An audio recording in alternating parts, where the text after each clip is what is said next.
നമസ്കാരമുണ്ട്. നമ്മൾ ഒരു ഹിമാലയൻ ഗ്രാമത്തിലെ ഒരു വീട്ടിലാണുള്ളത്.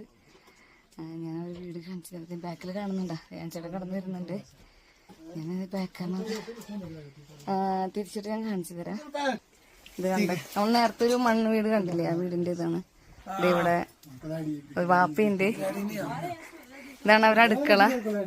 അടുക്കളയില് ചായക്ക് വെള്ളം വെച്ചിട്ടുണ്ട്. എല്ലാം നല്ല നീറ്റായിട്ട് ചൂട് പോകാനായിട്ട് കടപ്പൊക്കെ പോകാനായിട്ട് കണ്ട ചിമ്മിണി പോലൊരു സംഭവം കിട്ടിയിട്ടുണ്ട്. ചേച്ചി അവിടെ ചായ ഉണ്ടാക്കുന്നുണ്ട്. ഇവിടെ നല്ല വൃത്തിയായിട്ട് അവർ മാറ്റൊക്കെ ഇട്ട് സൂപ്പറാക്കി വെച്ചിട്ടുണ്ട്. ഇതാണ് അവർ കടന്നു വരുന്ന വഴി. കണ്ട ഇതിലവർ ആടുമാടുകളൊക്കെ കിടക്കുന്ന സ്ഥലമാണ്. കണ്ട തൊഴുത്ത് പോലത്തെ സംവിധാനമാണ്. കണ്ട ഓക്കെ. അപ്പൊ നമ്മളൊരു ആഗ്രഹ സഫലീകരണം